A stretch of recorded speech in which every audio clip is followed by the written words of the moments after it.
Hi friends, welcome to Regis cooking Tamil. இன்னைக்கு நம்ம கிச்சனில் என்ன பார்க்க போகிறோம் அப்படின்னா, இன்னைக்கு பேக்கரி கிளாஸோட செகண்ட் டே. இன்னைக்கு வந்து சாக்லேட் ஸ்பாஞ்ச் எப்படி செய்யறதுன்னு பார்க்கலாம். இன்னைக்கு எனக்கு வந்திருக்க ஆர்டர் பார்த்தீங்கன்னா 1.5 கிலோ அளவுக்கு சாக்கோட் ட்ரஃபிள். அவுட்டரில் வந்துட்டு நமக்கு நார்மல் விப்பிங் க்ரீமில் தான் அவங்க வந்து கேட்டிருக்கிறாங்க. அதனால நம்ம வந்து 1.5 கிலோக்கு செய்ய போகிறோம். ஆனால் 1.5 கிலோ இல்லை, 2 கிலோ அளவுக்கு நம்ம செய்ய போகிறோம். எப்போவுமே ஹோம் பேக்கர்ஸ் பார்த்தீங்கன்னா கரெக்டாக 1 கிலோ 2 கிலோ அந்த அளவுக்கு கொடுக்கறது கிடையாது. எல்லாருமே அதிகமாக தான் கொடுப்பாங்க. 1 கிலோ கேட்டால் 1.25 கிலோ 1.5 கிலோ அந்த அளவுக்குலாம் வந்துடும் சில சமயத்தில். அதே மாதிரி நம்மளும் இப்போ வந்து 2 கிலோ அளவுக்கு நம்ம செய்ய போகிறோம். செஞ்சுட்டு நம்ம பார்க்கலாம். அளவுகளில் நான் எடுத்து வச்சிருக்கிறேன். நான் அப்படியே வந்து நான் இப்போ அளவுகள் சொல்லிடுறேன். என்னென்ன அளவுகள்ங்கிறது கரெக்டாக இப்போ நான் சொல்லிடுறேன். Hi friends, welcome to Regis cooking Tamil. இன்றைக்கி நம்ம கிச்சனில் என்ன செய்கிறோன்னு பார்த்தீங்கன்னா சாக்லேட் ஸ்பாஞ்ச் தான் நம்ம செய்ய போகிறோம். எனக்கு வந்து இன்றைக்கி வந்திருக்கிற ஆர்டர் 1.5 கிலோ அளவுக்கு சாக்லேட் கேக்கு. இப்போ அதுக்காக நான் வந்து அளவுகள்லாம் எடுத்து வச்சிட்ருக்கிறேன். இப்போ பார்த்தீங்கன்னா 250 ml கப்பில் வந்துட்டு 3 டேபிள் ஸ்பூன் அளவுக்கு கொக்கோ பவுடர் போட்டிருக்கேன். அந்த 3 டேபிள் ஸ்பூன் கொக்கோ பவுடர் போட்டதுக்கப்புறம் அந்த கப்பை நிறச்சி நம்ம மைதாவை சேர்த்துக்கலாம். அப்போ நமக்கு வந்து இது 1 கிலோவோட அளவு. இதே கப்பில் 250 ml கப்பில் வந்துட்டு 4 டேபிள் ஸ்பூன் போட்டும் செய்யலாம். ஆனால் நான் வந்து 3 டேபிள் ஸ்பூன் தான் போடுறேன். இப்போ மேலே லெவல் பண்ணதுக்கப்புறம் கீழே விழுந்துச்சு பாருங்கள், அது வந்து ஒரு 1/2 டீஸ்பூன் இருக்கும். அதை எடுக்கிறதுனா எடுத்துக்கலாம், இல்லை அப்படி விட்டுட்டா ஒரு பிரச்சனையும் இல்லை, நமக்கு நல்லா தான் வரும் கேக்கு. நான் வந்து அதை எடுக்கலை. அதை எடுக்காமலே நான் அது கூட சேர்த்து தான் நான் வந்து அளவுகள் எடுத்துக்கிறேன். இப்போ பார்த்தீங்கன்னா இப்போ நம்ம வந்து 1 கப்போட அளவு எடுத்துருக்கோம். இனி ஒரு கப்பு எடுக்கணும். நம்ம 2 கப்புக்கு நம்ம வந்து எடுக்க போகிறோம். அப்போ 2 கிலோவோட அளவு நம்ம எடுக்கிறோம். ஆனால் நம்ம கொடுக்குற அளவு பார்த்திங்கன்னா கேக்கு டெலிவரி பண்ண போது அவங்க நமக்கு சொன்னது 1.5 கிலோ தான். ஆனால் நம்ம வந்து 2 கிலோவாகவே கொடுத்துருவோம். எப்போவுமே ஹோம் பேக்கர்ஸ் பார்த்திங்கன்னா நமக்கு வந்துட்டு கரெக்டாக கொடுக்க மாட்டோம், கொஞ்சம் ஜாஸ்தியாக தான் கொடுப்போம். அதே மாதிரி தான் இந்த கேக்குலேயும் அவங்க 1.5 கிலோ கேட்டிருந்தாங்க, நம்ம வந்து 2 கிலோ பக்கம் கொடுக்க போகிறோம். 2 மடங்கு, அதாவது 8 முட்டையோட அளவுக்கு நம்ம வந்து இப்போது எடுக்கிறோம். நம்ம நார்மலாக 1 கப்பு 250 ml கப்பில் 1 கப் அளவுக்கு நம்ம எடுத்தோம்னா 4 முட்டை போடுவோம். இன்றைக்கி 2 கப் அளவுக்கு எடுத்துகிட்டு 8 முட்டை சேர்க்குறோம். இப்போ வந்து நம்ம மைதாவையும் கொக்கோ பவுடரையும் மெஷர் பண்ணி எடுத்தாச்சு. அடுத்தது 8 முட்டை நான் வந்து எடுத்து வச்சுருக்கிறேன். அடுத்தது பார்த்திங்கன்னா பால் வந்துட்டு 1/2 கப் அளவுக்கு பாலும் 1/2 கப் அளவுக்கு ஆயில் எடுத்துருக்கிறேன். வெனிலா எசன்ஸ் வந்து 2 டேபிள் ஸ்பூன் எடுத்துருக்கிறேன். அப்புறம் பார்த்திங்கன்னா பேக்கிங் பவுடர் வந்து 2 டீஸ்பூன், பேக்கிங் சோடா 1 டீஸ்பூன், ஒரு 1/4 டீஸ்பூன் உப்பு, பவுடர் சுகர் வந்துட்டு 2 கப் எடுத்து வச்சுருக்கிறேன். இதுதான் இதோட அளவுகள். இப்போ வந்து நம்ம இந்த மாவை நல்லா 2-3 வாட்டி சலித்து எடுத்துக்கலாம்.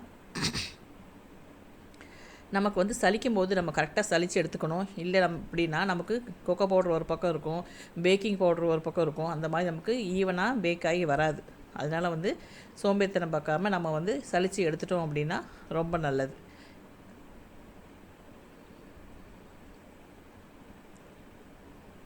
பாருங்கள், இந்த மாதிரி 2-3 வாட்டி நம்ம சலித்து எடுத்துக்கலாம். இதில் வந்து பேக்கிங் பவுடர், பேக்கிங் சோடா, மைதா, கொக்கோ பவுடர் இது எல்லாமே நம்ம இது கூட வந்து சலித்து எடுத்துக்கலாம். அடுத்தது பார்த்திங்கன்னா 8 முட்டையை நம்ம வந்து உடச்சி எடுத்து வச்சுருக்குறோம். இப்போ அதை நம்ம வந்து நல்லா பீட் பண்ணிக்கலாம். இப்போ வந்து ஸ்டாண்ட் மிக்சரில் நான் வந்து 8 முட்டையை வந்து பீட் பண்ண ஆரம்பிக்கும் போது அது கூட வந்து நம்ம ஒரு 1/4 டீஸ்பூன் உப்பு சேர்த்துக்கலாம். இந்த அளவுக்கு நமக்கு உப்பு சேர்த்தா போதும். சும்மா ஒரு டேஸ்ட்டுக்காக உப்பு சேர்த்துக்கலாம்.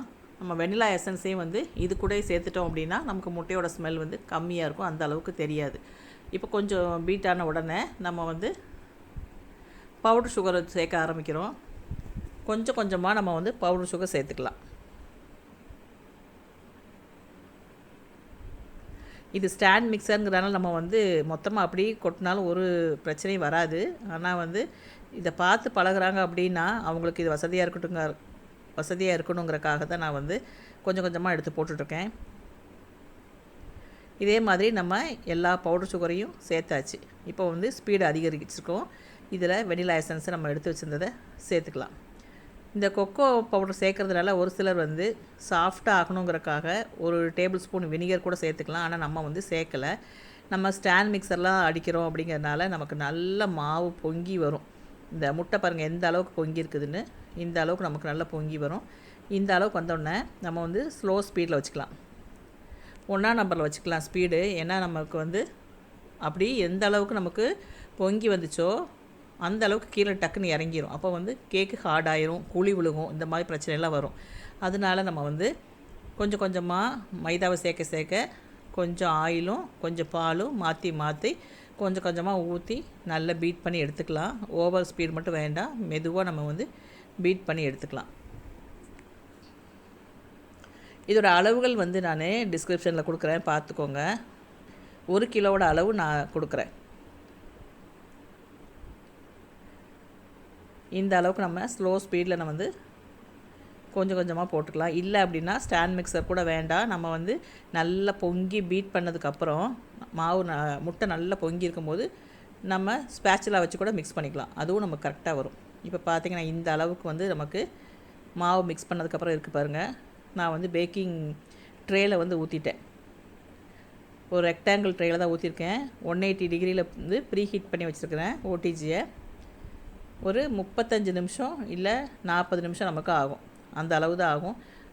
ரொம்ப ரொம்ப பஞ்சு மாதிரி வரும். ஸ்பாஞ்சுனா அப்படி ஒரு ஸ்பாஞ்ச் மாதிரி இருக்கும். அந்த அளவுக்கு இது வந்து கரெக்டாக இருக்கும் இந்த அளவு. இதே மாதிரி ஸ்பாஞ்ச் நீங்கள் செஞ்சு பாருங்கள், ரொம்ப சூப்பராக வரும். அவ்வளோதான்.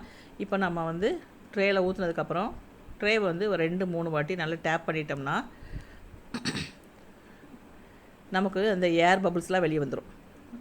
அப்புறம் நமக்கு வந்து கேக்கு ரொம்ப சாஃப்டாக வரும். அவ்வளோதான். இப்போ வந்து நம்ம பேக் பண்ணி எடுத்துக்கலாம். 35 நிமிஷத்துலேருந்து 40 நிமிஷத்துக்குள்ளே நமக்கு வந்து ரெடியாக இருக்கும். அப்புறம் பார்க்கலாம். இப்போ பாருங்கள், நம்ம வந்து பேக் பண்ணி எடுத்தாச்சு. பயங்கர சாஃப்டாக இருக்குது. இங்கே பாருங்கள், நான் தொட்டு பார்க்கும்போதே தெரியும், பயங்கர சாஃப்ட்டு. சரி, கொஞ்சம் நம்ம ஆறுனதுக்கப்புறம் நம்ம ஐசிங் வேலையை ஆரம்பிச்சிக்கலாம். இன்றைக்கி வந்து இந்த வீடியோட முடிச்சுக்கலாம். ஐசிங் வீடியோ வந்து நம்ம அடுத்த வீடியோவில் பார்க்கலாம். ஏன்னா நமக்கு இது ஆறுறக்கே 2-3 மணி நேரம் நமக்கு வேணும். நம்ம எப்போவுமே வந்து நாளைக்கு கேக்கு நம்ம டெலிவரி கொடுக்கணும் அப்படின்னா முதல் நாளே நம்ம பேஸ் போட்டு வைப்போம். இது வந்து நமக்கு அவசரமாக வந்து ஆர்டருங்கிறனால நம்ம வந்து பேஸை வந்து நம்ம இப்போ போட்டிருக்கோம். இன்னைக்கு கொஞ்ச நேரத்தில் நம்ம ஐசிங் போட்டு நம்ம கொடுத்தாகணும். அதனால் நம்ம அடுத்த வேலையை பார்க்கலாம், அடுத்த வீடியோலையும் பார்க்கலாம்.